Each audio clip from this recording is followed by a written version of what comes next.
warahmatullahi wabarakatuh. Berjumpa lagi kita malam hari ini,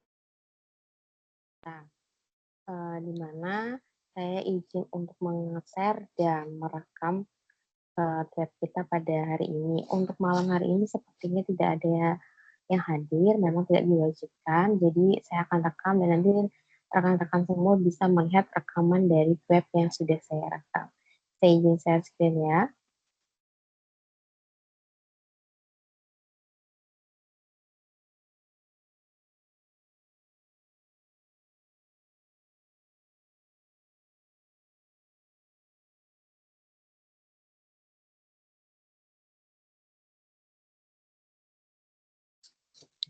Oke, pada malam hari ini kita akan ngebahas tentang dasar-dasar organisasi berkas dan pengembangan aplikasi sistem basis data, di mana DBMS adalah perangkat lunak yang menangani semua pengaksesan database, di mana ini merupakan fasilitas untuk membuat, mengakses, memanipulasi, dan memelihara dari basis data.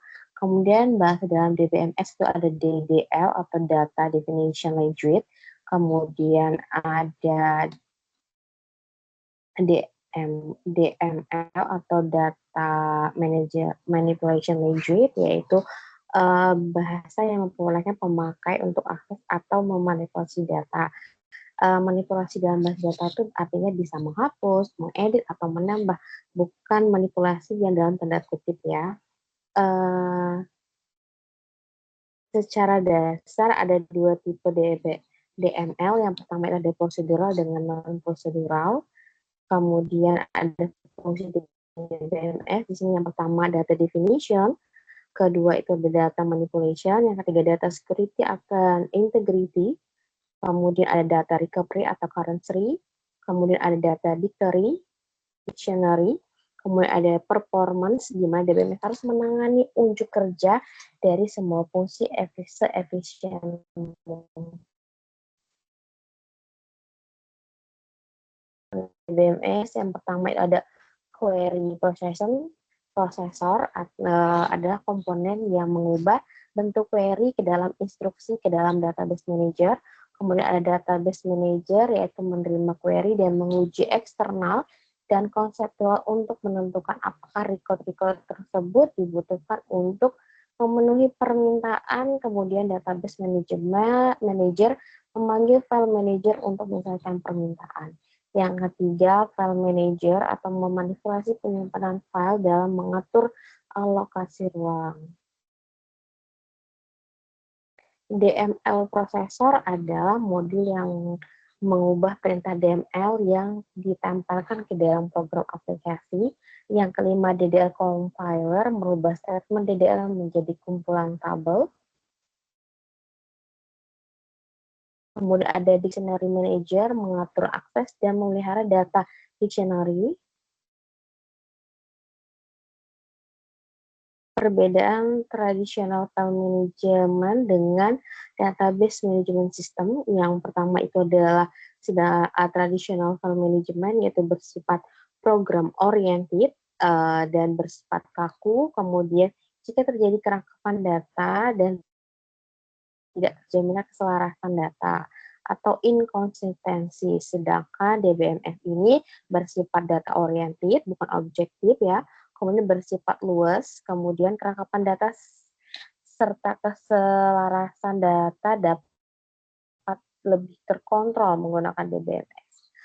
Program oriented di sini adalah susunan data di dalam file didistribusi data pada peralatan storage dan organisasi filenya dipilih sedemikian rupa sehingga program aplikasi dapat menggunakan secara optimal. Sedangkan data oriented itu susunan data organisasi file pada database dapat dirubah begitu pula strategi aksesnya tanpa mengganggu program aplikasi yang sudah ada. Arsitektur sistem database ada 3. Pertama, internal level, yang kedua conceptual level, dan yang ketiga ada level. Ini adalah gambar dari arsitektur sistem basis data, bisa dilihat oleh teman-teman semua. Ada tabung-tabung, ada pemakai 1, 2, 3, dan 4.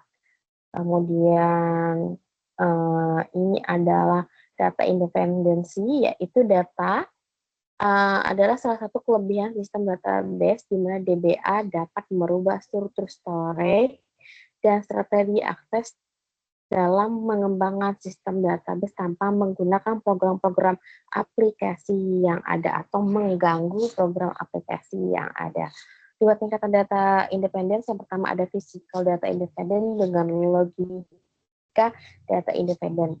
Urutan plus dalam DBMS ketika aplikasi mengakses record, yang pertama aplikasi memanggil DBMS untuk membaca record, yang kedua DBMS memperoleh subskema aplikasi dengan mencocokkan dengan deskripsi data. Yang ketiga, DBMS memperoleh skema dan menentukan tipe data logik data. Yang keempat, DBMS mengakses deskripsi fisik dan menentukan record yang dibaca. Yang kelima, DBMS memberikan instruksi kepada OS untuk membaca record. Yang keenam, itu OS berinteraksi dengan secondary memory. Kemudian yang ketujuh, data ditransfer dari secondary memory ke buffer sistem. Dari buffer sistem dibandingkan dengan subskema dan skema, DBMS mentransfer data sesuai dengan subskema dan skema dari sistem ke area kerja aplikasi. Kemudian DBMS menyampaikan informasi status termasuk indikasi error apabila terjadi. Kemudian aplikasi dapat beroperasi dengan data dalam area kerja. Konsep sistem berkas yang pertama itu adalah bahwa sistem berkas adalah pengolahan data dalam jumlah besar, membutuhkan effort lebih baik dalam hal storage device-nya maupun pengolahannya. Data tersebut harus dapat diakses oleh multi-user, selalu bersedia setiap saat dibutuhkan, waktu pengasihan relatif cepat, kemudian tersimpan dalam media penyimpanan sekunder. Sistem berkas, sistem penyimpanan atau pengorganisasian pengolahan data pada alat penyimpan eksternal dengan menggunakan teknik organisasi data tertentu. Lebih spesifik, sistem berkas dan akses berkaitan dengan bagaimana cara melakukan insert data update-nya. Klasifikasi data-data yang pertama itu ada data tetap, artinya dia tidak mengalami perubahan seperti data pribadi mahasiswa. Yang kedua, data tidak tetap, contohnya itu seperti KRS, mahasiswa itu setiap semester mengambil KRS yang berbeda. Kemudian data yang bertambah menurut waktu seperti transkrip mahasiswa dari semester 1 sampai 2 dan seterusnya.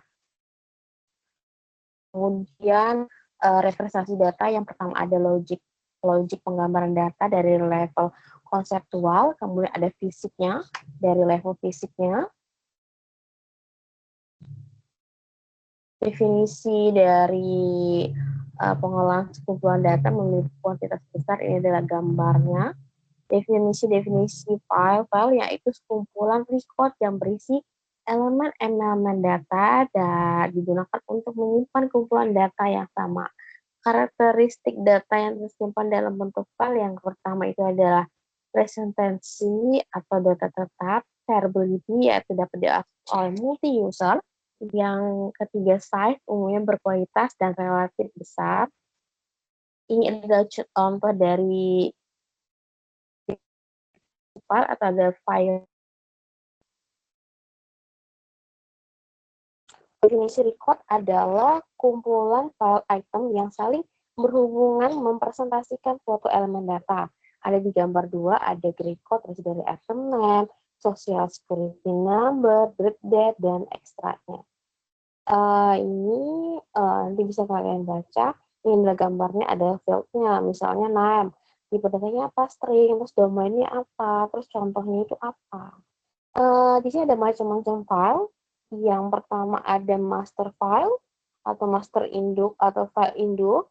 Yang kedua transaksi file yaitu file transaksi. Yang ketiga report file yaitu file laporan.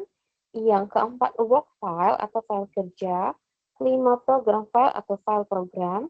Text file atau file teks. Dump file atau file perampungan.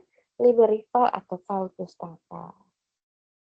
File induk yaitu master file, itu merupakan file yang digunakan untuk menyimpan data dari sistem informasi tertentu secara lengkap, dipelihara secara teratur. Kemudian biasanya dia berisi data uang relatif tetap. Kemudian ada file induk selalu diperbarui melalui file transaksi. Macam-macam master file, ada viral master file, customer master file, ada personal master file.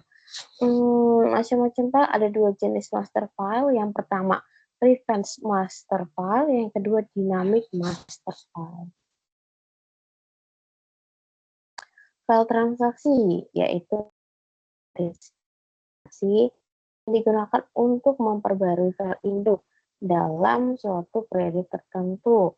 Dilakukan reorganisasi file induk, contohnya itu mengupdate data berupa penambahan record, penghapusan, dan perbaikan record. File laporan itu file yang berisi data yang dibuat untuk laporan keperluan user. Biasanya dicetak menggunakan printer. Sedangkan work file atau file kerja itu merupakan file yang sementara ada di dalam sistem. Suatu work file merupakan alat untuk melewatkan data yang dibuat oleh sebuah program ke program lain. Program file atau file program adalah file yang berisi instruksi untuk memproses data yang akan disimpan pada file lainnya.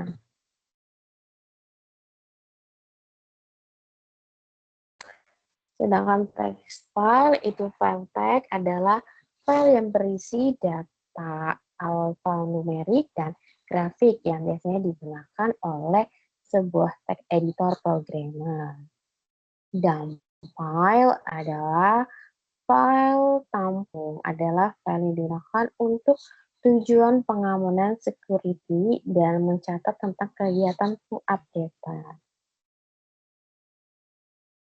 Sedangkan library file itu adalah file yang digunakan untuk menyimpan program aplikasi, program utilitas, dan program lain. Untuk file history itu adalah merupakan file yang menyimpan data yang telah disimpan dalam suatu periode waktu tertentu yang telah lampau. Biasanya digunakan untuk menyusun laporan statistik. Macam-macam file berdasarkan cara organisasinya. Yang pertama itu adalah file sequential, yang kedua itu adalah file random.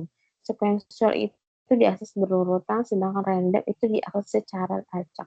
Ini adalah gambar dari sistem flow diagram, sistem penggajian sementara. Ini kurang lebih gambarnya. Ada database-nya, ada alurnya, dan sebagainya.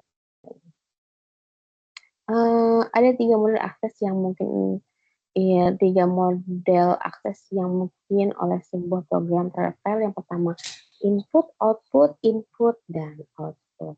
Input file adalah file yang hanya dapat dibaca dengan program. Contohnya, transaksi file itu input file untuk mengupdate program. Kemudian ada output file adalah file yang hanya dapat ditulis oleh sebuah program. File yang dibuat dengan program. Report file, contohnya itu adalah program mengupdate master file. Sedangkan input dan output file adalah file yang dapat dibaca dari dan ditulis secara eksekusi program. Contohnya itu ada master file sama work file.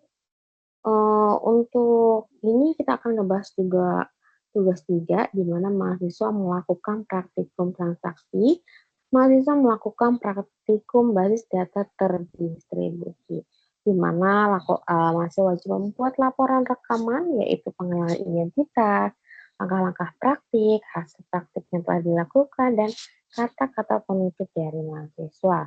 Untuk tugas 1, 2, dan 3, batas pengumpulnya itu pada hari Senin, 15 Juni 2026 pukul 23.59.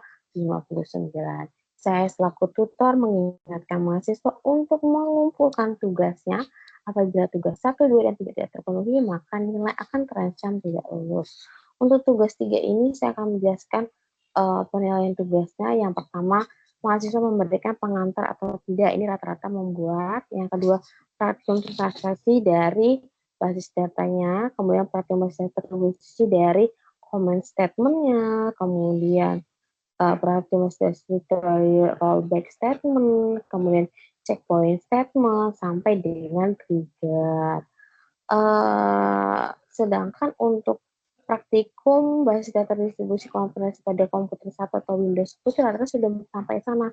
Nah, kebanyakan mahasiswa ini di tugas 3 tidak melakukan basis data distribusi komputer pada komputer satu Ubuntu atau pada Linux-nya. Sedangkan di sini ada poin penilaiannya. Jadi untuk tugas 3 ini banyak mahasiswa tidak mendapatkan hasil yang optimal karena banyak yang tidak melakukan praktikum pada Linux-nya. Mungkin ada beberapa kendala seperti spesifikasi komputer yang tidak memadai atau tidak terbiasa menggunakan Ubuntu dan sebagainya. Jadi walaupun tidak secara optimal, tapi nilai akan saya berikan sesuai atau tidak akan mempersulit mahasiswa. Hanya saja ada beberapa yang poin-poin di sini yang tidak bisa saya berikan ya secara optimal. Itu saja yang dari saya pada tugas tempat kita pada malam hari ini. Kemudian pada malam hari ini banyak mahasiswa yang tidak bisa hadir, tapi saya harap kalian bisa melihat rekaman tugas 4 yang sudah saya sampaikan. Demikianlah perkuliahan kita pada malam hari ini atau tugas kita pada malam hari ini. Atas perhatiannya saya ucapkan terima kasih. Wassalamualaikum warahmatullahi wabarakatuh.